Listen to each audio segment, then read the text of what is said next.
शुका सारिखे पूर्ण वैराग्य जाचे वशिष्ठा परी ज्ञान योगेश्वराचे कवी वाल्मिका सारिखा मान्य ईशा नमस्कार माझा सद्गुरु रामदासा. जय जय रघुवीर समर्थ. जय गुरुदेव. मनाचा श्लोक क्रमांक 14 याच्याविषयी आज आपण सखोल चिंतन स्वाध्याय करणार आहोत. काय म्हटलंय याच्यामध्ये? तो श्लोक असा आहे, जीवा कर्मयोगे जनी जन्म झाला, परी शेवटी काळमुखी निमाला. महाथोरते मृत्युपंथेची गेले, किती एकते जन्मले आणि मेले. आता यातील सगळ्यात पहिल्यांदी काय सांगण्याचा याची सेंट्रल थीम काय आहे? तर माणूस त्याच्या पूर्व कर्माच्या आधारावर जीव धारण करतो, म्हणजे जन्माला येतो आणि सरते शेवटी काळाच्या मुखामध्ये सामावून जातो. असं सूत्र समर्थ आपल्याला नीट समजावून सांगतायत आणि याला अपवाद कोणीच नाहीये.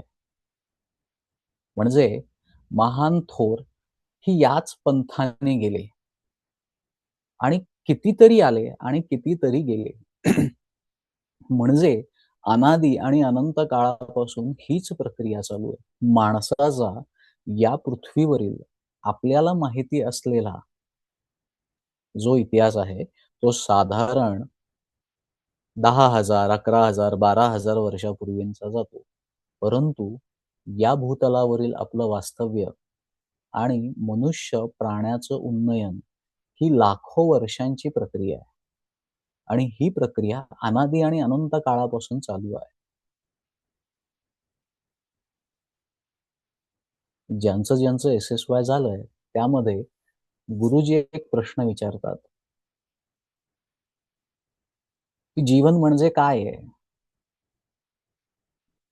आणि त्यावेळेस कळत न कळत पण आपण जी उत्तर देतो ती जीवनापेक्षा मी किंवा माझं जीवन काय आहे याच्या या आशयाशी निगडीत असतात. मग आज आपण थोडं जीवन, जीव ह्या सगळ्याच्या खोलामध्ये उतरण्याचा प्रयत्न करणार आहोत. एकनाथ महाराजांच्या हरिपाठातील ओवी आहे, जन्म घेणे लागे वासनेच्या संगे. म्हणजे मनुष्य हा जो जीव धारण म्हणजे ही आपल्या देहाची जी धारणा होते, जो जीव, जो वासना पुंजाळ या देहाला धारण करून जन्माला येतो,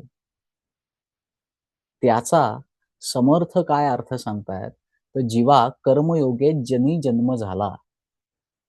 आणि एकनाथ महाराज म्हणतायत जन्म घेणे लागे वासनेच्या संगे. मग हे दोन्ही जर एकत्र केलं तर मग एक प्रश्न समोर उपस्थित राहतो, तो असा आहे की जन्माला नेमकं कोण येतं आणि जन्म आपल्याला का घ्यावा लागतो? आता आज आपण जन्म म्हणजे काय हे नीट समजून घेऊया. जन्म म्हणजे केवळ बाळाचा जन्म किंवा एका देहाचा जन्म आहे का? तर शास्त्रकारांच्या दृष्टिकोनातून जर विचार केला तर जीवाला जे विशिष्ट देह, मन, इंद्रिय आणि संसार व्यवहार प्राप्त होतो आणि मग त्याचा एक अनुभव प्रवास सुरू होतो या समय पटलावर. आपल्याला एक समजून घ्यावं लागेल ते असं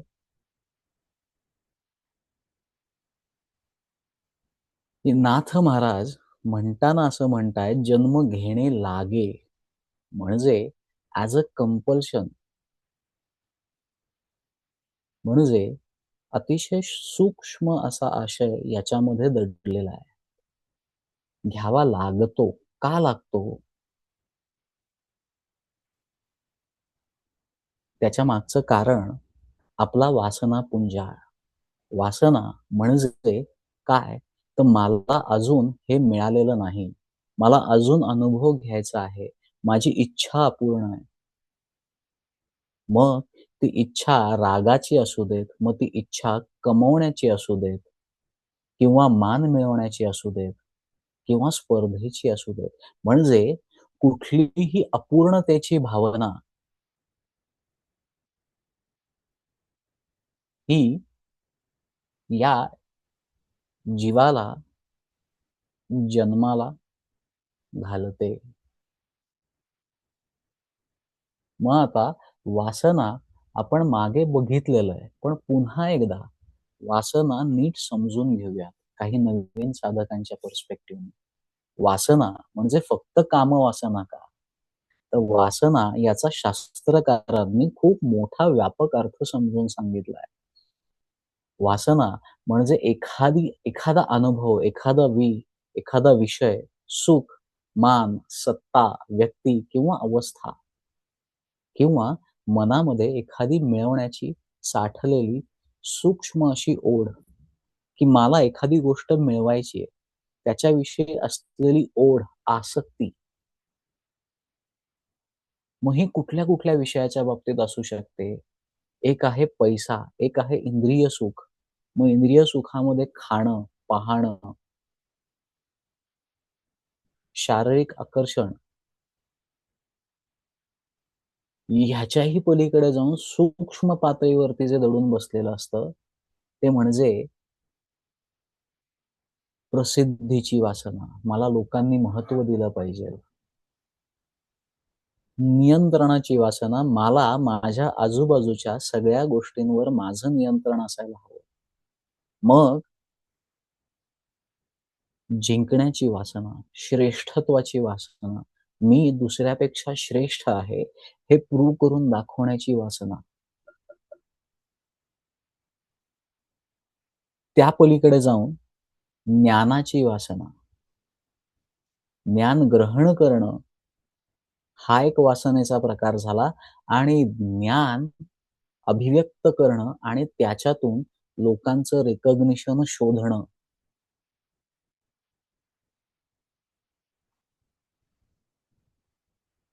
सूर्याला कधी सांगावं लागतं का मी सूर्य आहे? तो उगवला की त्याचे आपोआप बाकीच्यांचे व्यवहार आपोआप चालू होतात. ज्ञानाच्या बाबतीत सूक्ष्म असा अहंकार जन्माला येतो आणि मग आवश्यकता नसताना सुद्धा आपल्याला अभिव्यक्त व्हायची इच्छा जागृत होते. आपलं बोलणं, आपलं एक्सप्रेशन कदाचित आवश्यक नाहीये, परंतु तरीसुद्धा माणूस स्वतःच्या अस्तित्वाची जाणीव, स्वतःच्या अस्तित्वाची नोटीस, स्वतःच्या अस्तित्वाचं अधोरेखन आणि स्वतःचं अस्तित्व दुसऱ्यांनी नोटीस करावं याकरता ज्ञानाचा आधार घेतो. आणि मग मला दुसऱ्यापेक्षा काहीतरी चांगलं माहिती ती गोष्ट अभिव्यक्त करण्याच्या धडपडीत अडकतो. अत्यंत सूक्ष्म असते, तरल असते. ज्याला आपल्याकडून काहीतरी हवंय ना, तो स्वतः येऊन विचारतो.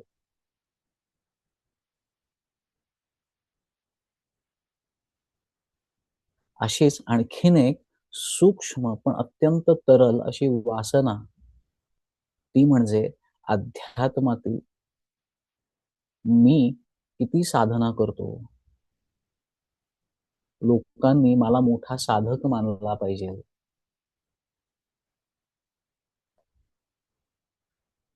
आणि मग आपल्या भक्तीचं, आपल्या दानशूरत्वाचं आणि आपण धर्म म्हणून किंवा भक्ती म्हणून जी कृती करतो, त्याचं प्रदर्शन मांडणं हे कळत-नकळत या देहातून घडतं. ह्याच्याविषयी सजग होणं अत्यंत आवश्यक आहे. मग इच्छा आणि वासना याचाही आपण फरक बघितला होता. तर इच्छा काय असते? मला हे मिळालं तर मला आवडेल, माझी अशी इच्छा आहे हे मला मिळावं. पण वासना, मला हे मिळालं नाही तर मी समाधानी नाहीये. इच्छा, मी प्रयत्न करतो. मला जे मिळवायचंय त्याच्याकरता मी माझे 100% देतो. पण यश आणि अपयश हे ईश्वर इच्छा. पण वासना, नाही हे झालंच पाहिजेल. येन केन उपायनं. इच्छा अपूर्ण राहिली तर थोडं दुःख होतं. पण वासना जर अपूर्ण राहिली तर मनामध्ये जन्माला येतो तो मल. मल म्हणजे काय? तर राग, द्वेष, मत्सर, सूड, अस्वस्थता ह्या काही कॅटेगरीतल्या भावना, विचार हे जर मनामध्ये जन्माला येत असेल, तर प्रत्येकाने समजून घ्यावं, की आपण वासनेचा शिकार आहोत, ना की इच्छेचा. मग आता ही वासना, ज्या वासनेच्या संगे जन्म घ्यावा लागतो.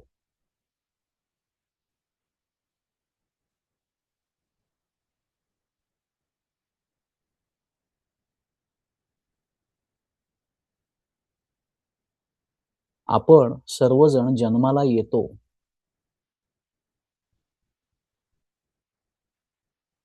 आणि संत, भगवान अवतार घेतात.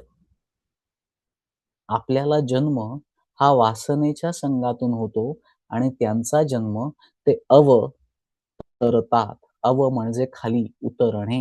म्हणजे ते त्यांच्या अवस्थेतून खाली उतरतात.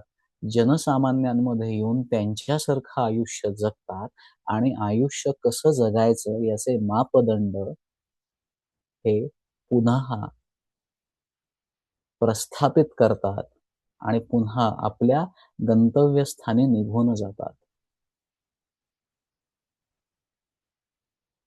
तुमच्या माझ्यासारख्यांना अपूर्ण राहिलेल्या इच्छा पूर्ण करण्याकरता इथे यावं लागतं. परंतु संत आणि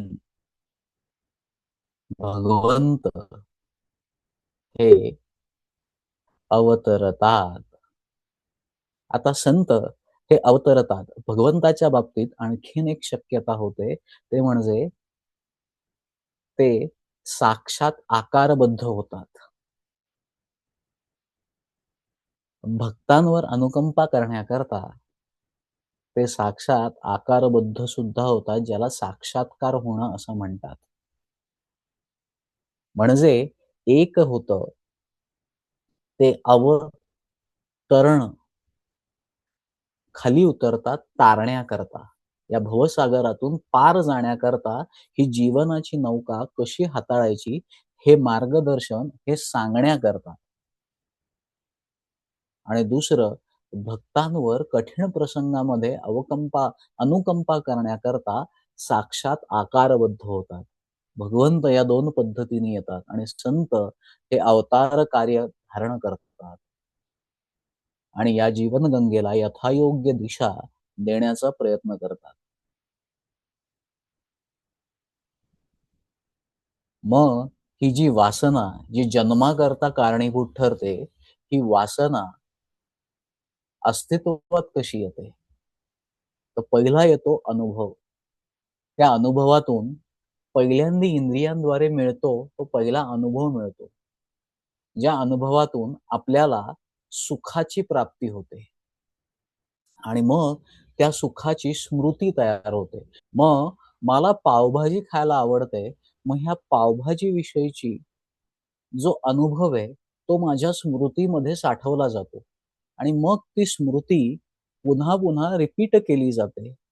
मग ती सुखाची स्मृती, तो अनुभव पुन्हा घ्यावा. मग काही काळ गेल्यानंतर पावभाजी खायची पुन्हा इच्छा जन्माला येते.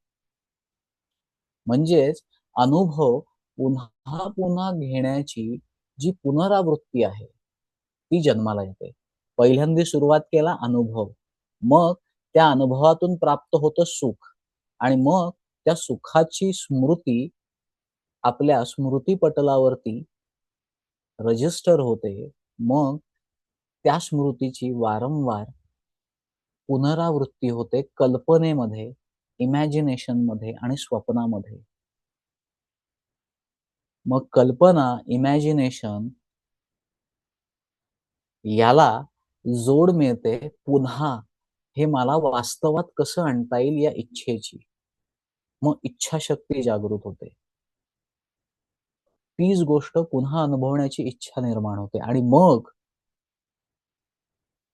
त्याची पुनरावृत्ती करण्याकरता आपण धडपडतो. परंतु या जगामध्ये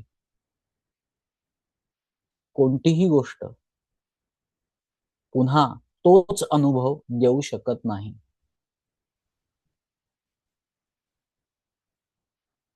माया कशी काम करते लक्षात येतंय?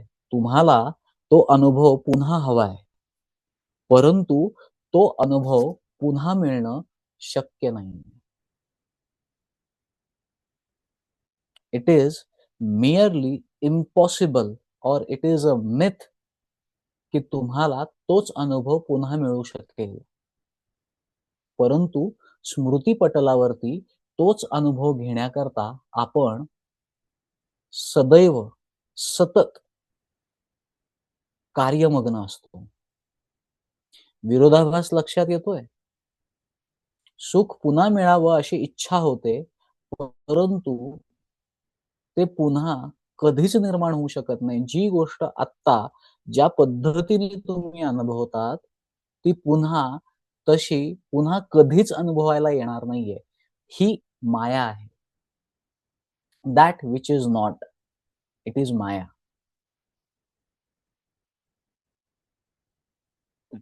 एकदा खाल्लेली पावभाजी आणि त्याच्यातून जन्माला आलेला अनुभव, या जन्मात पुन्हा परत कधीच रिपीट होणार नाहीये. फक्त आपण ती स्मृती जी डोक्यात साठवलेली आहे, ती पुन्हा प्राप्त होण्याकरता आपण धडपडत राहतो, धडपडत राहतो, धडपडत राहतो. याला सुखाची पुनरावृत्ती म्हणतात आणि ही पुनरावृत्ती करता चाललेली धडपड आपल्याला संस्कारामध्ये अडकवते. संस्कार म्हणजे आपले हॅबिट. आपल्याला सवयी लावते. सवयी संस्काराला जन्म घालतात आणि ह्याच्यातून जे जन्माला येते ती आहे वासना. पुन्हा इच्छा. मग त्या वासनेच्या पोटी जन्म घेणे लागे.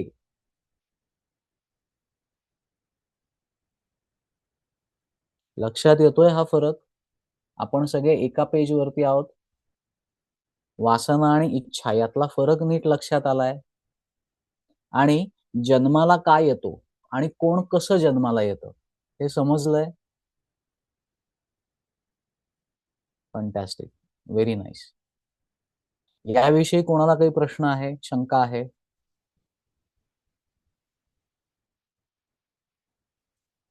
सो अवतार हे तारण्याकरता खाली येणं हे संतांची, भगवंताची आपल्यावरची कृपा आहे.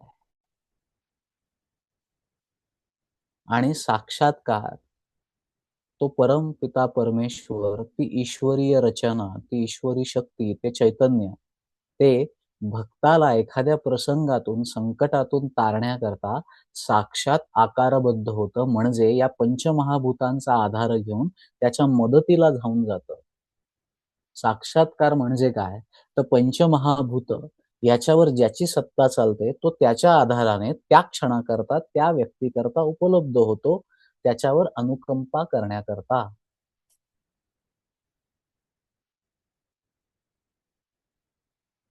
आणि अवतार म्हणजे या जीवन चौकटीच्या, संसाररूपी चौकटीच्या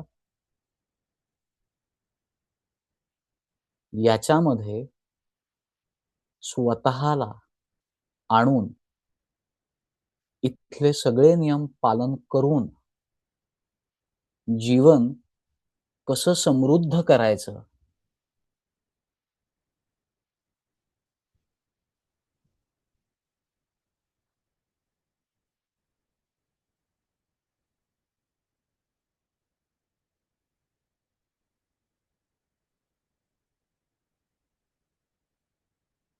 सो मर्यादेत राहून ही जीवनाची मर्यादा सांभाळून जीवन कसं समृद्ध करायचं आणि वासनेच्या ट्रॅपमधून स्वतःला कसं सोडवायचं, हे सांगण्याकरता संत मंडळी येतात.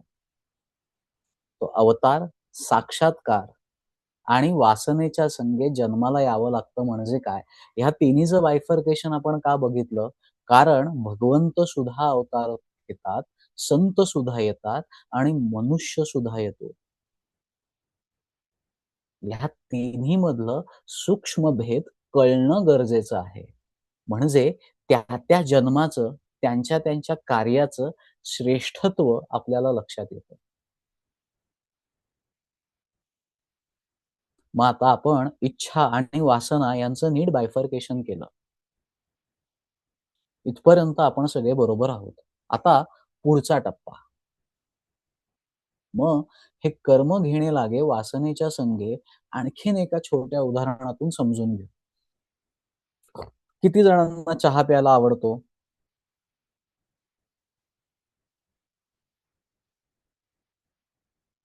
थंब करून सांगा, किती जणांना चहा प्यायला आवडतो? फंटॅस्टिक. आणि किती जणांचा चहा पिला नाही तर दिवसच चालू होत नाही? आज चहा पिला नाही, बापरे!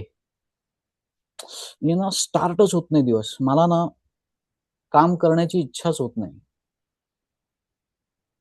म्हणजे पूर्वी जो चहा थंड वातावरण असेल, तर त्या थंड वातावरणामध्ये स्वतःला एक उबदार अनुभव मिळावा, याच्यातून ज्या चहाचा प्रवास सुरू झाला, तो आता आपली गरज बनला. नुसतीच गरज नाही बनला, तर त्याचं वासनेमध्ये रूपांतरण झालं. वासनेमध्ये रूपांतरण झालं म्हणजे काय झालं, की चहा पिला नाही, की मग मात्र बापरे बाप! सुचतच नाही मला काही. माझा दिवसच चालू होत नाही. लक्षात येतंय? इच्छा, सवय, सवयीची पुनरावृत्ती, त्याच्यातून जन्माला येणारा संस्कार. संस्कार म्हणजे पहिल्यांदी सवय, सवयीचं पर्यवसन संस्कारामध्ये होतं.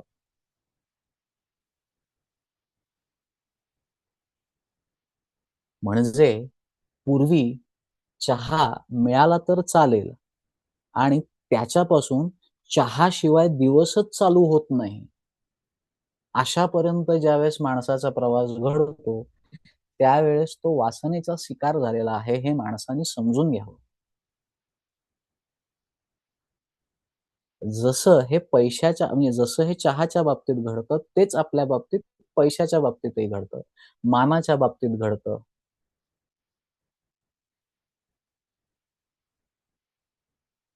आता ह्याच्या पुढचा जन्म घेणे लागे वासनेच्या संगे. म्हणजे आता ही वासना आपल्याला चिकटते आणि या वासनेला आपण पोसतो आणि मग या वासनेचा वासना पुंजाळ बनतो आणि जो या शरीराच्या 3 अवस्था आहेत. स्थूल देह, सूक्ष्म देह आणि कारण देह.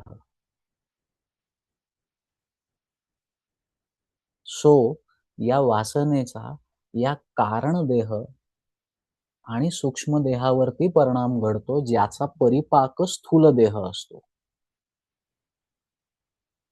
मग या वासनेचं आपण पोषण कसं करतो? तर आपल्या पहिल्यांदी पोषण होतं तर स्मृतीने, आठवण्याने.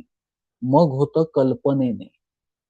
मग स्मृती आणि कल्पनेला जोड मिळते विचाराची आणि मग त्या विचाराला जोड मिळते उच्चाराची आणि मग त्या उच्चाराला जोड मिळते आचरणाची. इथे संग हा शब्द अत्यंत महत्वाचा आहे.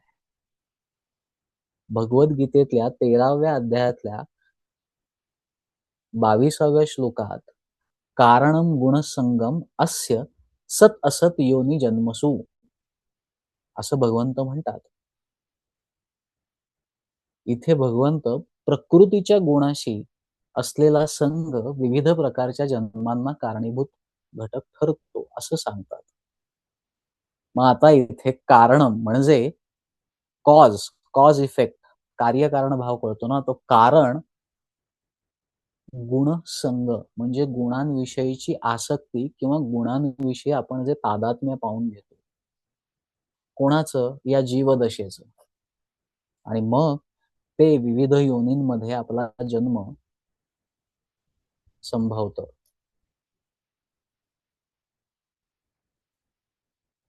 वासना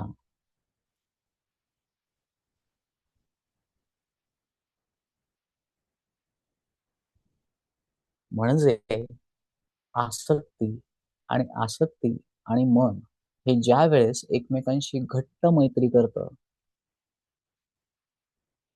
त्यावेळेला त्याचा परिणाम आपल्या कारण देहावर, आपल्या सूक्ष्म देहावरती घडतो आणि मग तो आपल्या कर्माला प्रवाहित करतो. मग ही वासना आपल्याला आयुष्यामध्ये अशा किती वासना आजपर्यंत जन्माला घातलेल्या आहेत आणि ज्या वासना आज तागायतही आपल्याला पूर्ण व्हाव्या अशा वाटतात. या वासनांची पहिल्यांदी इच्छा आणि मग त्या इच्छेचं वासनेत परिवर्तन झालंय का नाही झालंय, असा स्वाध्याय आपण या आठवड्यामध्ये करणार आहोत.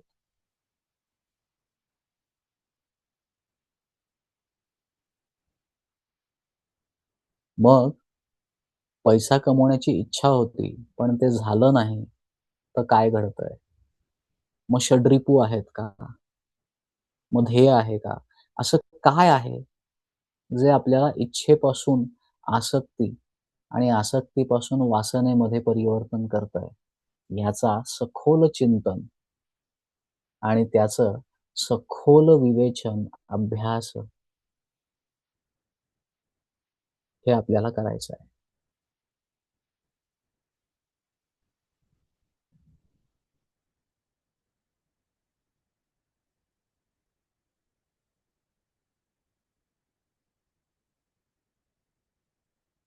मग वासनामुक्ती म्हणजे इच्छा शून्य करणं आहे का? तर नाही. वासना आपल्याला संकुचित असं मी आणि माझं ह्याच्यामध्ये बांधून ठेवते आणि साधना, स्वाध्याय, सत्संग, सेवा ह्याच्यातून हाताशी लागलेलं सत्य आपल्याला जीवदशेपासून आत्मदशेपर्यंत घेऊन जातं. म्हणजे मी आणि माझ्यापासून अधिक व्यापकतेपर्यंत घेऊन जातं. म्हणजे मी फक्त माझ्यापुरतं, माझ्यानंतर माझ्या कुटुंबापुरता जो मर्यादित असतो, त्या माझ्या मर्यादित अंडरस्टँडिंग पासून, समजेपासून मी अधिक व्यापक होतो आणि व्यापक होतो म्हणजे काय होतं, तर मी माझ्या कुटुंबाच्या पलीकडे जाऊन माझ्या आजूबाजूच्या समाजाकरता अधिक उपयुक्त होतो. मग पहिल्यांदी मी स्वतःकरता उपयुक्त होतो. मग माझ्या कुटुंबाकरता, मग या दोन्हीच्या पलीकडे जाऊन माझा समाज आणि माझं राष्ट्र आणि मग त्या पलीकडे जाऊन हे विश्व. राष्ट्र आणि विश्वाच्या मध्ये मानवजात आणि मग मानवजातीच्या पलीकडे जाऊन हे संपूर्ण विश्व. मग चेतन आणि अचेतन ह्या सगळ्यांच्या उपयुक्ततेकरता तो जीव कार्यरत होतो. आपल्या कर्माची आणि कार्याची दिशा एखाद्या विशिष्ट इच्छेमध्ये आणि एका विशिष्ट पॅटर्नमध्ये अडकून जगणं आणि ह्या जीवनगंगेला यथायोग्य पद्धतीने कॉन्ट्रिब्यूट करणं, हे जीवनाच्या कडे बघण्याचे 2 भिन्न पैलू, 2 भिन्न दृष्टी आहे. लक्षात आलं? आपल्या स्वाध्याय चालू करताना जीवनाचा जो चौथा स्तंभ आपण म्हणून बघितलाय, तो म्हणजे दृष्टी. सो ही दृष्टी समृद्ध होणं, मी काय अप्रोचनी या माझ्या जगण्याकडे बघणार आहे, हे अत्यंत आवश्यक आहे. लक्षात येतंय?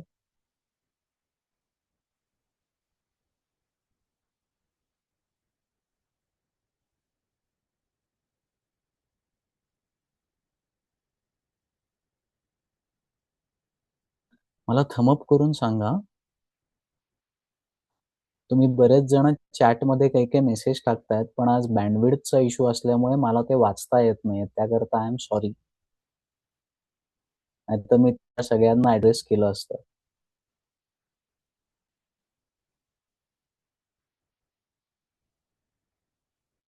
आता इथपर्यंत आपण बरोबर आहोत.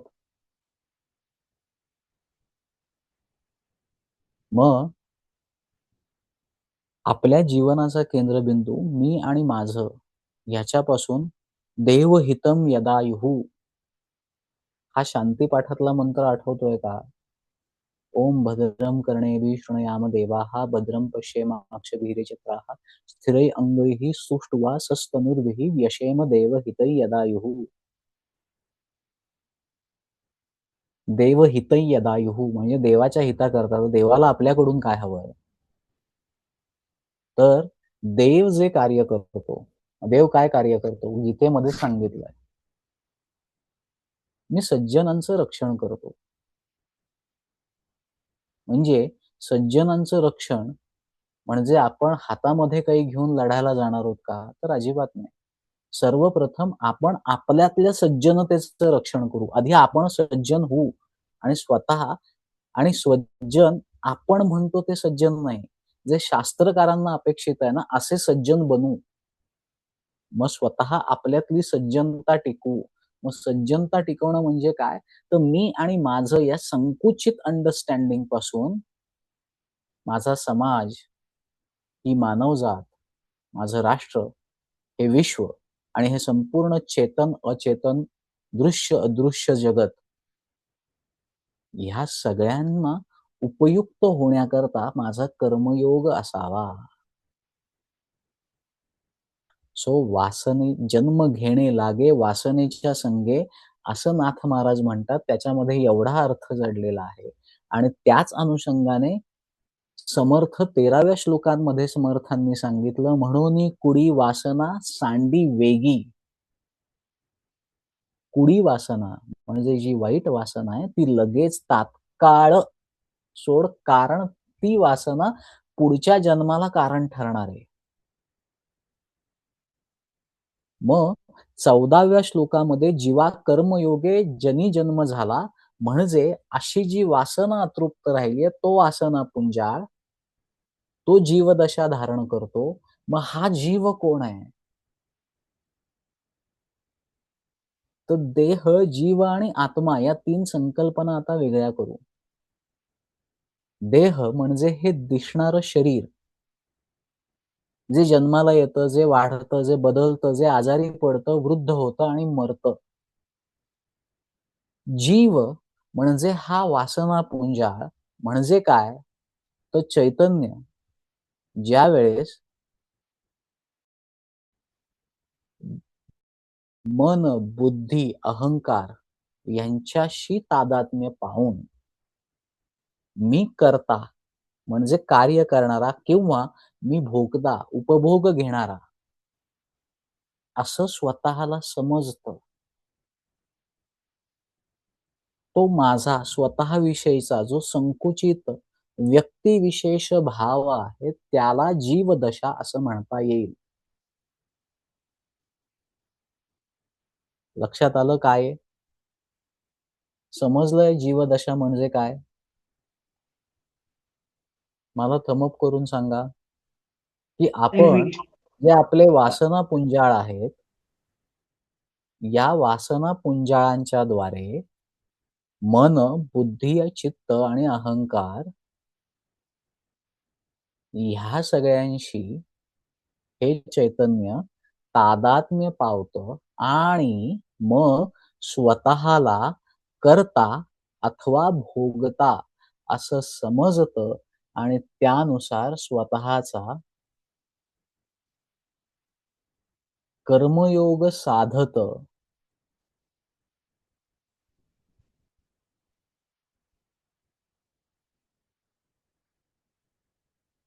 त्याला त्या स्वतःविषयीच्या मर्यादित स्वरूपाच्या अंडरस्टँडिंगला समजेला जीवदशा किंवा व्यक्तिभाव असं म्हणता येतं किंवा असं म्हणता येईल. मग ती जी जीवदशा आहे ना, ती जन्माला येते. मग तिला सुख होतं, ती दुःखी होते. मग त्याला घर, मुलं, यश, अपयश, नाते-गोते ही सगळी तिची त्या जीवदशेची क्षेत्र आहेत. म्हणजे काय? त्या जीवदशेला ज्या मूलभूत इच्छा, त्या जीवदशेच्या स्वतःच्या सुखाच्या अशा काही कल्पना असतात, ज्या त्या जीवदशेच्या ह्या सभोवतालच्या परिस्थितीच्या लिमिटेड अंडरस्टँडिंगनुसार किंवा ज्यांच्या पोटी ती जीवदशा जन्माला येते, त्या कुटुंबातून मिळालेले जे संस्कार आहेत, जे बीज आहेत, जे विचार आहेत, त्या विचारांच्या अनुषंगाने या जीवदशेचं कार्यक्षेत्र तयार होतं. कार्यक्षेत्र म्हणजे त्या जीवदशेची लाक्षणिक अर्थाने समज, एक समज जी अर्धवट राहिलेल्या वासनापुंजात पूर्ण करण्याकरता घेऊन आलेली जीवदशा आणि मग ती साक्षात आकाराला आल्यावर तिला मिळालेले बाह्य परिस्थितीची जोड. मग बाह्य परिस्थिती म्हणजे पहिल्यांदी त्या जीवदशेला मिळालेले नातेसंबंध. मग त्या जीवदशेला मिळालेली परिस्थिती, की ती जन्माला कुठे येते? भारतात येते, अमेरिकेत येते, युरोपमध्ये येते, कुठे येते? वासना पुंजाळ तिची सुखाविषयीची कल्पना, अपयशाविषयीची संकल्पना, आयुष्याकडून असलेल्या अपेक्षा हे सगळं घेऊन येते आणि जे त्या वासनापुंजांना जे कार्यक्षेत्र मिळतं, ते म्हणजे आजूबाजूची नाती-गोती, ते म्हणजे आजूबाजूची रचना, परिस्थिती, ह्या सगळ्याचा संग. मग ह्याच्यातून त्या जीवदशेचं कार्यक्षेत्र बनतं. लक्षात आलं? मग देह म्हणजे हा शरीर, जे जन्म जे जन्माला येतं आणि मृत्यूपर्यंत त्याचा प्रवास करतं. जीव ही जीवदशा म्हणजे हे आणि आत्मा. आत्मा काय? तर गीतेतल्या दुसऱ्या अध्यायात भगवान सांगतात, "न जायते, म्रियते वा कदाचित न हन्यते, हन्यमाने शरीरे." म्हणजे काय? तर ते जन्मालाही येत नाही आणि ते मृत्यूही पाहत नाही. मग व्यावहारिकदृष्ट्या जर या 3 संकल्पना समजून घ्यायचं झालं, तर हा सौरभ, हा एक शरीर म्हणून म्हणून जन्माला येतो. मग त्याला नाव दिलं जातं.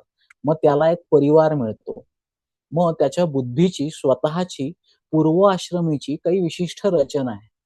आणि मग त्या रचनेतून त्याला मिळालेला परिवार, त्याला मिळालेले नातेगोते, त्याला मिळालेले इनपुट, त्याच्यातून या संसाररूपी जीवनामध्ये त्या व्यक्तित्वाचा एक प्रवास सुरू होतो. यालाच देहाधिष्ठित जीवाचा जन्म होतो. आणि परमार्थिक दृष्टीतून जर विचार करायला गेला, तर त्या शुद्ध आत्मतत्वाला ना जन्म आहे, ना मृत्यू आहे, ना बदल आहे. यालाच गीता अजन्मा व नित्य असं म्हणते. म्हणजे दैनंदिन जीवनातलं जर अजून एक छोटं उदाहरण घ्यायचं झालं,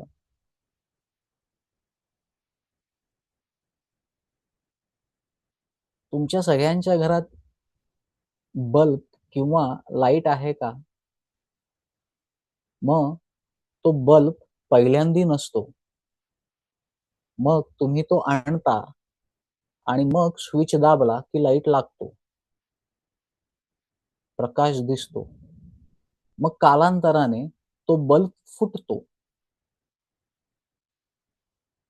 बल्ब फुटला की त्याच्यातून प्रकाश दिसेनासा होतो. पण स्विच चालूच असतो. वीज तिथेच असते. पण प्रकाश मात्र पडत नाही. आता हे तत्वज्ञानाला यथायोग्य पद्धतीने सुसंगत असं उदाहरण नाहीये. पण व्यावहारिक पातळीवरती काय घडतं, हे समजून घेण्याकरता आपल्याला पूरक उदाहरण आहे. लक्षात येतंय तुमच्या? सो देह, जीव आणि आत्मा या 3 गोष्टींमधला फरक आपण आता नीट समजून घेतला. मग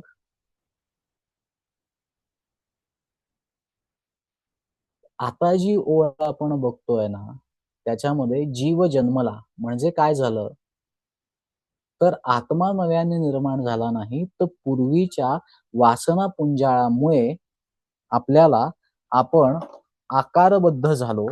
त्या वासना पुन्हा नव्याने जगण्याकरता नवीन जीव, नवीन देह आपण धारण केला. जो देह जन्माला येतो आणि मरतो इथपर्यंत त्याचा प्रवास घडतो.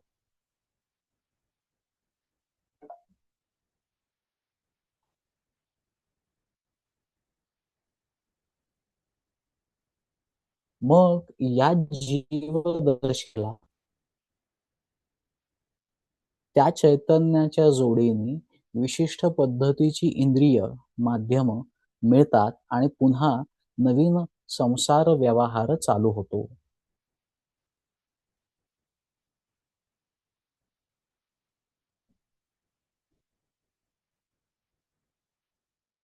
आता इथे जीवे कर्मयोगे, जीवे कर्मयोगे जनी जन्म झाला. मग आता हा जीव ही संकल्पना, ही जीव ही संकल्पना आपण नीट समजून घेतली. मग वासना पुंजाळ समजून घेतले, इच्छा वासना समजून घेतली. मग जन्माला येण्यातल्या 3 अवस्था समजून घेतल्या. अवतार, साक्षात्कार आणि वासनेच्या संगी या 3 अवस्थातून जन्म येतो आणि काय घडतं, हे नीट समजून घेतलं. मग ही जीवदशा जन्माला येते म्हणजे काय घडतं हे नीट समजून घेतलं. मग आता ही जीवदशा कर्मयोगे, इथे गीतेतला निष्काम कर्मयोग नाही समर्थांना अभिप्रेत. इथे कर्मयोग म्हणजे जे आपल्या कर्माच्या अनुषंगाने किंवा कर्माच्या सवयीने जो वासनापुंजा तयार झालाय ना, त्याच्याविषयी समर्थ सांगतायत. जे नाथ महाराज जन्म घेणे लागे वासनेच्या संगे असं सांगतायत. त्यालाच समर्थ कर्मयोग असं म्हणतायत. म्हणजे पूर्वीचा कर्मप्रवाह, संस्कार, आसक्ती आणि वासना या सगळ्याच्या समुच्चयाला नाथ महाराजांनी, एकनाथ महाराजांनी जन्म घेणे लागे वासनेच्या संगे म्हटलंय, ज्याला एका शब्दामध्ये जीवा कर्मयोगे जनी जन्म झाला असं समर्थ म्हणतात. याला अनुसरून संस्कृतमध्ये खूप छान सुभाषित आलंय. धनानी भूमौ पशवश्च गोष्ठे भार्या गृहद्वारे जनस्मशाने देहश्चितायां परलोकमार्गे कर्मानुगो गच्छति एकः. काय अर्थ याचा? तर याचा अर्थ असा, की धनानी भूमौ, धन, संपत्ती, पैसा, अडका जे आपण सगळं अथक परिश्रमाने निर्माण केलं, ते सगळं इथेच भूमीमध्ये जाणार आहे. ते इथेच राहणार आहे. धनानी भूमौ पशवश्च पशवश्च गोष्टे म्हणजे गोठ्यामध्ये पशुधन. पूर्वी पशुधनाला खूप मोठं महत्व होतं. त्यानुसार व्यक्तीचं सामर्थ्य अधोरेखित व्हायचं. ते सुद्धा इथेच म्हणजे गोठ्यातच राहणार आहे. पूर्वी पशु होते, आता गाड्या आहेत. या गाड्या आपल्या पार्किंगमध्येच राहणार आहेत.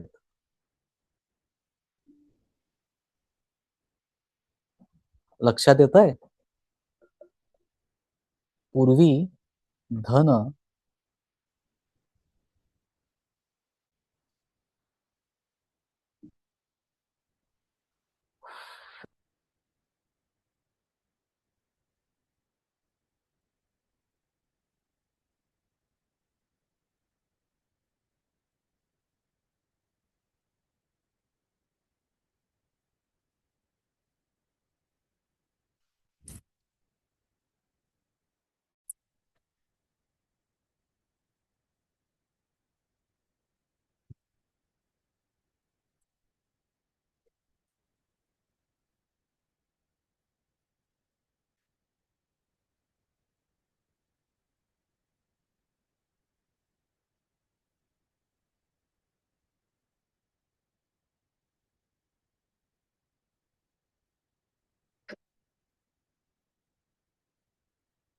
आवाज येतोय माझा व्यवस्थित? मला थमअप कराल? मी हेडफोन वरती शिफ्ट झालोय आता माईक वरून. परफेक्ट. सो आपण सॉरी येतोय येतोय. आपण सुभाषित बघत होतो. धनानी भूमौ पशवश्च गोष्ठे जनः श्मशाने देहश्चितायां परलोकमार्गे कर्माणि गोगच्छति एकः. मग याचा अर्थ समजून घेताना धनानी भूमौ म्हणजे धन इथेच भूमीत राहणार आहे. पूर्वी धन हे भूमीमध्ये लपवून ठेवण्याची प्रथा होती. आता त्या भूमीची जागा पोर्टफोलिओनी घेतली आहे. मग एफडीत किती, या म्युच्युअल फंडात किती, शेअरमध्ये किती, गोल्डमध्ये किती, बिटकॉइनमध्ये किती, असा सगळा पोर्टफोलिओनी ती जागा घेतली आहे. पण हा पोर्टफोलिओ इथेच राहणार आहे. ज्याकरता एवढी आदळआपट केली तो इथेच राहणार आहे. मग पशवश्य गोष्ट आहे म्हणजे पूर्वी पशु पशु जेवढं सधन असेल तुमच्याकडे तेवढं त्या व्यक्तीचं सामर्थ्य मानलं जायचं. आता त्या पशूंची जागा मॉडर्न गाड्यांनी घेतलीय. पोर्शे आहे का, बीएमडब्ल्यू आहे का, मर्सडीज आहे का. पूर्वी ते पशुधन गोठ्यात राहायचं, आता या गाड्या आपल्या पार्किंग मध्ये राहतात. म्हणजे आपला परतीचा प्रवास सुरू झाला की धन आपण बँकेमध्ये ठेवलं, पोर्टफोलिओ आहे तिथेच ठेवला, गाड्या जिथे आहेत तिथेच ठेवल्या,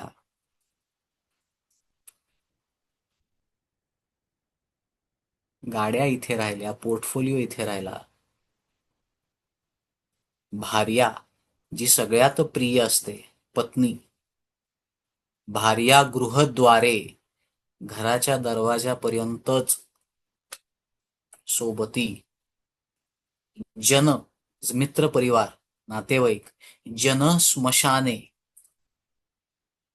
त्यांचा प्रवास आपल्यासोबतचा स्मशानापर्यंतच.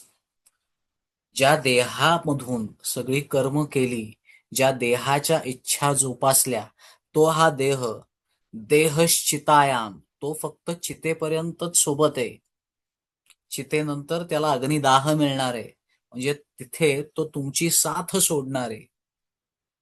मग परलोक मार्गे पुढचा प्रवास कर्मानुगो गच्छती जीवै एकहा. मग ही जीवदशा, आपण जो कर्मयोग साधला, जे कर्म केलं त्या कर्माचा हिशोब होतो आणि त्यानुसार ह्या जीवाची पुढची दिशा आणि दशा हे दोन्ही ठरतं. इतका सगळा अर्थ समर्थांना कर्मयोगे या शब्दामध्ये अभिप्रेत आहे. आधी जीव समजून घेतला, मग कर्मयोग समजून घेतला. मग आता ही कर्माची साखळी जी आपण मागे समजून घेतली ती पुन्हा रिपीट करूयात, म्हणजे ती डोक्यात पक्की होईल. वासना, इच्छा, मग त्या इच्छेला संकल्प आणि विकल्पाची जोड, मग त्याला विचारांचा संग, आणि मग त्याला आचाराची साथ म्हणजेच कर्म. मग त्या कर्मातून जन्माला येतं ते कर्मफल म्हणजे अनुभव. मग तो अनुभव प्रतिकूल असेल तर सुख, अनुकूल असेल तर सुख, प्रतिकूल असेल तर दुःख. अनुकूल अनुभव आला की तो पुन्हा अनुभव घेण्याची अभिलाषा निर्माण होणं, आणि मग त्या अभिलेषेची पुनरावृत्ती, संस्काराला जन्म, आणि त्या संस्काराचं पुन्हा वासनामध्ये परिवर्तन. ह्याच जीवावरती हा सगळा संसाराचा चक्रव्यवहार चालू आहे. ही चक्राकार व्यूहरचना आहे. म्हणजे जसं आता पावसाळा आहे, पाऊस जसा समुद्रापासून निघतो, समुद्रातल्या पाण्याचं बाष्पीभवन होतं, त्या बाष्पीभवनाचे ढग होतात, ढगाचं पाण्याच्या थेंबात रूपांतरण होतं, त्या थेंबाचं ओघळामध्ये, ओघळाचं धबधब्यामध्ये, धबधब्याचं नदीमध्ये, नाही, ओघळाचं ओढ्यामध्ये, ओढ्याचं धबधब्यामध्ये, धबधब्याचं प्रवाहामध्ये, प्रवाहाचं नदीमध्ये, नदीचं महानदीमध्ये आणि महानदी पुन्हा त्या समुद्राला जाऊन मिळते. असा हा प्रवास या जीवदशेचा आत्मदशेपर्यंत चाललेला असतो. म्हणून भारतीय संस्कृतीची या संपूर्ण विश्वाला दिली गेलेली एक सुंदरतम भेट म्हणजे ही चक्राकार रचना.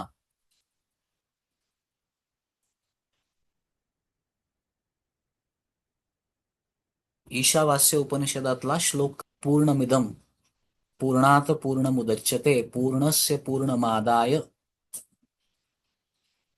उपनिषदांमधले श्लोकही कधी पूर्ण म्हणू नयेत म्हणून अर्धवट सोडतोय.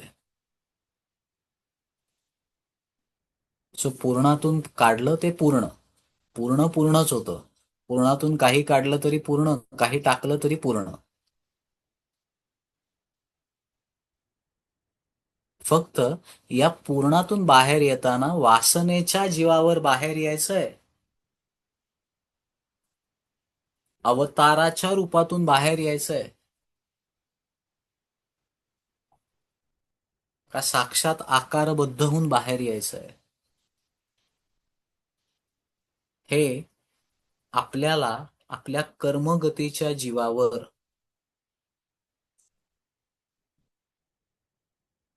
घडतं. आणि हे त्याच्या कृपेने संभवतं.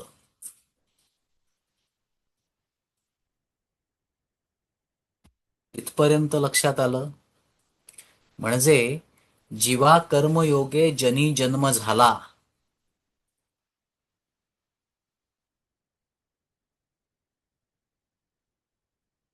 मग आता हे चक्र कुठेतरी सजगतेने तोडण्याची आवश्यकता आहे.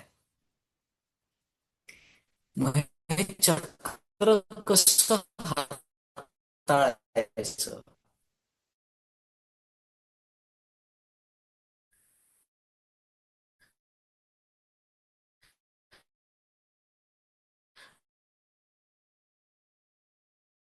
पहिल्यांदी सजगता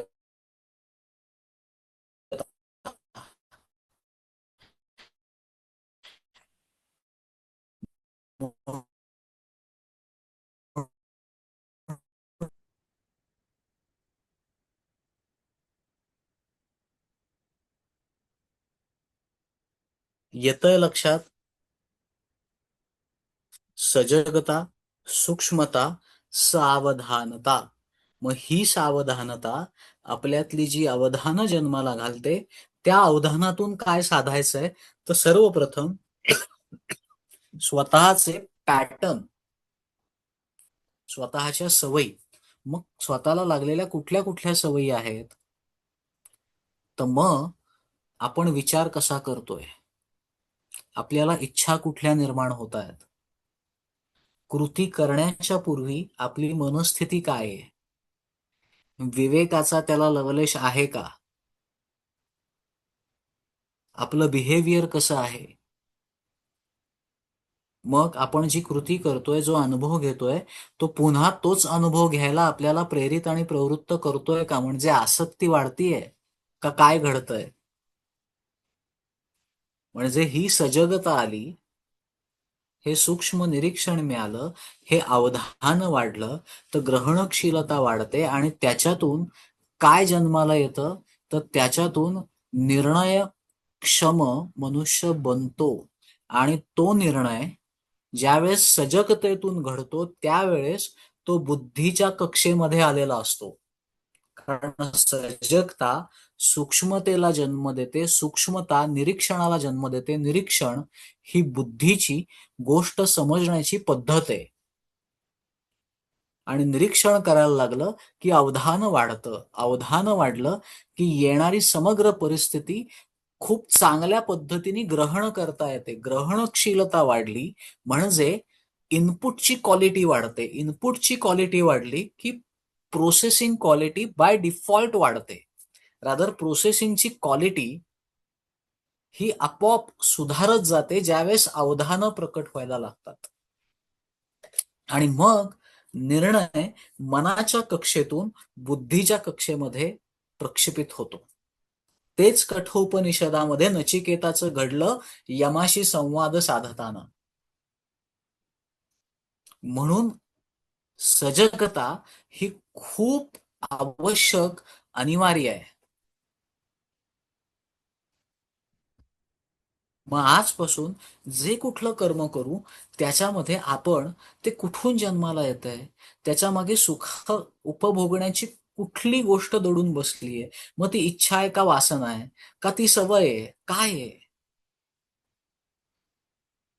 हे करण्याच्या आधी थोडं थांबून स्वतःला विचारूयात. तर ऍटलिस्ट स्वतःला विचारण्याची सुरुवात तर राहूयात, तिथून सुरुवात करूयात.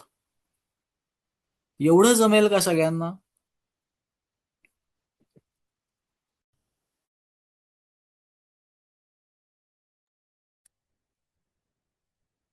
थमअप करून सांगू शकाल एवढं जमेल आता? की ऍटलिस्ट आपण जे करूया करतोय, कशा करता करतोय? इच्छा आहे, वासना आहे, अतृप्ती आहे, सुख हवंय, त्याच्या मागची धावपळ आहे, काय आहे, कशा करता चाललाय? म्हणजे आपला निर्णय मनाच्या कक्षेतून बुद्धीच्या कक्षेमध्ये प्रक्षेपित व्हायला आपल्याला मदत मिळेल.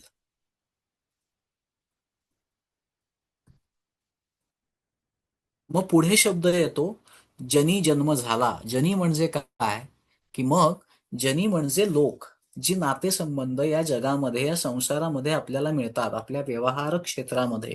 जे व्यवहार क्षेत्राचे आपले आयाम जे आपण पाहिले, त्याच्यामध्ये आपले नातेगोते, आई वडील, जॉग्रफी, या सगळ्याचा अंतर्भाव होतो. मग जीवा कर्मयोगे जनी जन्म झाला, म्हणजे मग तो जन्माला आला. कर्माच्या अनुषंगाने जीवाला या कार्यक्षेत्रामध्ये विशिष्ट देह मन, म्हणजे अंतःकरण चातुष्टय सॉफ्टवेअर, आणि विशिष्ट हार्डवेअर, हार्डवेअर सॉफ्टवेअर, या दोन्हीचा समुच्चय म्हणजे जीवदशा, आणि त्याला मिळणारी आउटवर्ड जगातली रचना म्हणजे आई वडील, जॉग्रफी, विचारधारा ज्यात तो जन्माला घेतो. आणि त्या अनुषंगाने जिथे तो जन्माला घेतो, जी विचारधारा, जे नातेसंबंध, जी जॉग्रफी, त्यानुसार त्याला प्राप्त होणाऱ्या संधी.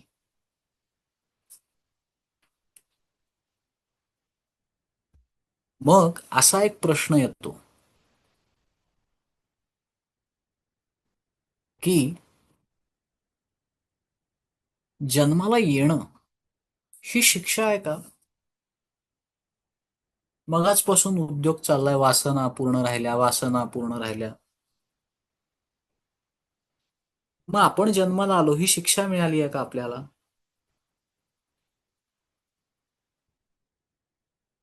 तर नाही. जन्म ही शिक्षा नाहीये, तर जन्म ही संधी आहे. आणि कशाची संधी आहे? तर ही संधी आहे सजगतेतून स्वतःचा स्वाध्यायाच्या आधाराने उन्नयन करणं, याची ही संधी आहे. मग आपण सजगतेचा विचार करत होतो, आणि ही सजगता जर आपण स्वतःमध्ये जन्माला घालू शकलो, तर मग आपल्याला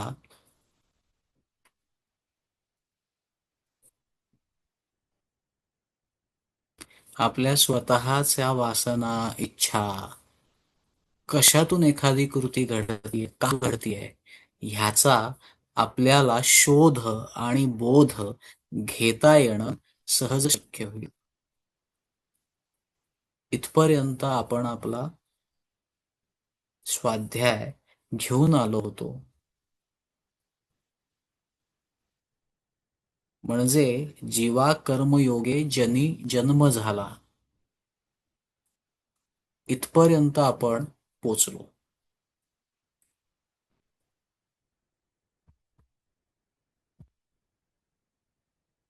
जन्म ही संधी आहे. मग आपण विचार करत होतो, जन्म जो मिळाला ती शिक्षा आहे का? तर नाही. जन्म ही संधी आहे. आणि ही संधी कशाची आहे? तर या संधीचा आधार घेऊन आपल्याला स्वाध्यायाच्या स्वाध्यायाच्या अधिष्ठानावर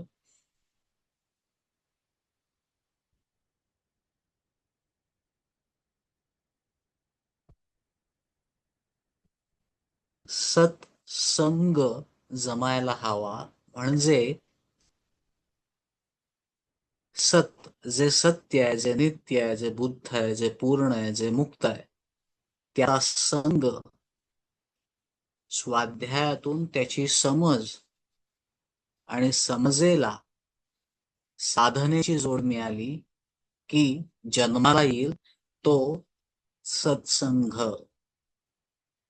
आणि मग स्वाध्याय साधना सत्संग मिळाला की तुमच्यामध्ये प्रकटेल तो संयम, ज्याचा पाया सजगता असेल, ज्यातून कुठलंही कर्म करताना, कुठलाही निर्णय घेताना त्या निर्णयाच्या मागे, त्या वृत्तीच्या मागे, त्या विचाराच्या मागे माझं मन दडलंय का, माझ्या वासना दडल्यात का, माझ्या इच्छा दडल्यात का, माझी जीवदशा आहे का, माझ्या जीवदशेपासून आत्मदशेपर्यंतच्या प्रवासातील तो एक टप्पा आहे, हे तुम्हाला समजण्याकरता, उमजण्याकरता स्वाध्याय, साधना, मग सत्संग, ज्यातून जन्माला येतो तो संयम.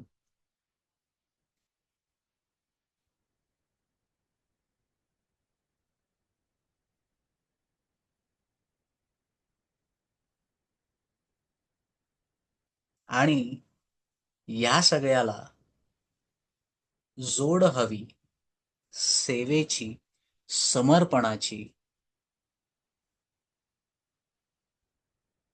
म्हणजेच काय, तर आपण जे योग दिनाच्या दिवशी सत्संग घेतला होता त्यामध्ये आपण एक वाक्य ऐकलं होतं की माझ्या कर्माला ज्ञानाचे डोळे असायला हवेत आणि माझं चित्त हे भक्तीचं असायला हवं.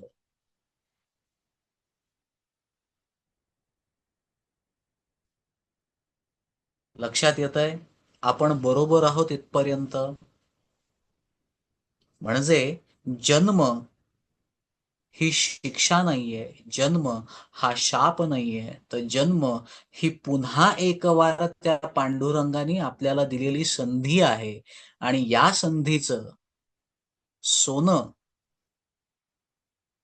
करणं हा चॉईस आपल्यामध्ये दिलेला आहे. आपल्या कर्माला ज्ञानाचे डोळे आणि चित्त हे भक्तीचं असावं. म्हणजे आतमध्ये समर्पण असावं.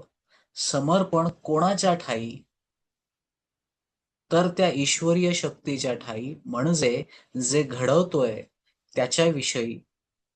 मग त्याच्यावरची श्रद्धा, समर्पण,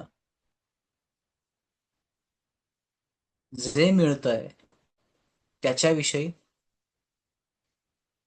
सौधार्य, समाधान हे आपोआप जागृत होतं.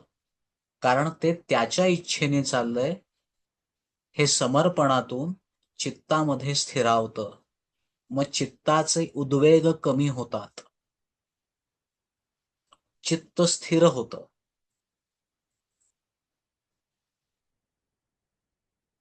पण हे सगळं घडतं त्याच्या मागे एक आणि एकमेव दडलेली आहे, ती म्हणजे तुमची सजगता. ती जर तुमच्या जवळ नसेल तर जन्म घेणे लागे वासनेच्या संगे, हेच सत्य घडेल. आणि जीवा कर्मयोगे जनी जन्म झाला, याच चक्रामध्ये अडकून राहू.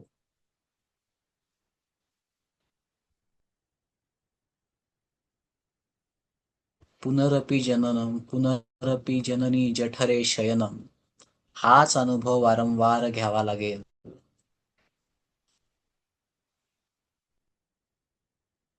ज्यावेळेस ते अर्भक माच्या गर्भाशयात असतं, आईच्या गर्भाशयात असतं, त्यावेळेस अत्यंत क्लेशकारी परिस्थितीमध्ये असतं. कारण ते मल, मूत्र आणि शोणितामध्ये असतं आणि त्याला पुन्हा तिथे आल्याचं दुःख होतं, म्हणून तो जीव आतमध्ये गुदमरतो.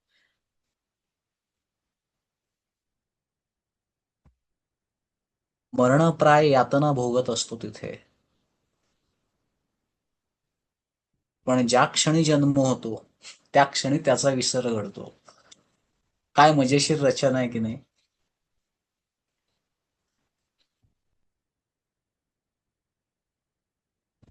म्हणून ह्या सगळ्या ट्रॅपमधून जर जीवनाला बाहेर काढायचं असेल, तर जीवनाला संधी म्हणून बघितलं पाहिजे आणि संधीचं सोनं करायचं असेल, तर त्याकरता जीवनाचे 5 आधारस्तंभ मजबूत होणं अत्यंत अत्यंत अत्यंत आवश्यक आहे.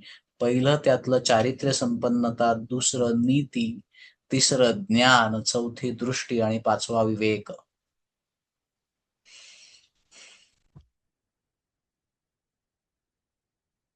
म्हणून आजपासून आपल्याला जी संधी मिळाली आहे, त्या संधीचं सोनं करण्याकरता आपण आपला दैनंदिन कर्मयोग साधणार आहोत, असा संकल्प मनाशी करूयात आणि या ठिकाणी प्रार्थना म्हणून विरामूयात. आज मी तुमचे प्रश्न घेणार नाहीये, त्याकरता मला माफ करा. कारण ज्या ठिकाणी आहे, ज्या परिस्थितीमध्ये आहे, तिथे तुमच्या सगळ्यांशी एवढा संवाद साधता आला, हीच त्या ईश्वराची कृपा. त्यामुळे आपण प्रार्थना म्हणून इथे थोडं विरामणार आहोत. ओम.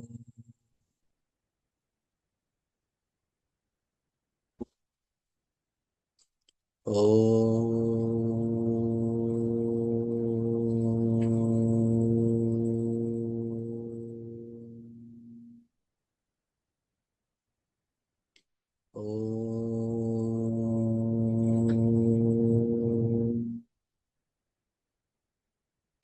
असतो मा सद्गमय तमसो मा ज्योतिर्गमय मृत्योर्मामृतङ्गमय. ॐ शान्तिः शान्तिः शान्तिः. हरिः ओम्. श्रीगुरुभ्यो नमः. हरिः ओम्. जय गुरुदेव. आपण सर्वांनी आजचा स्वाध्याय अटेंड केला. या सर्व विपरीत परिस्थितीमध्ये माझ्याकडून घडणाऱ्या या चुका सहन केल्या, त्याकरता आपल्या सगळ्यांचा मनापासून ऋणी आभारी आणि मनापासून आपल्या सगळ्यांची माफी मागतो, ज्यामुळे आपल्या श्रवण साधनेमध्ये व्यत्यय आला. आपल्याला पुढील आठवड्याच्या संपूर्ण कर्मयोगाकरता मनापासून शुभेच्छा आणि धन्यवाद. मनापासून माफी. जय गुरुदेव. जय गुरुदेव. जय गुरुदेव. छान सत्र झालं गुरुजी. एकदम चांगलं, कुठलाही व्यत्यय आला नाही.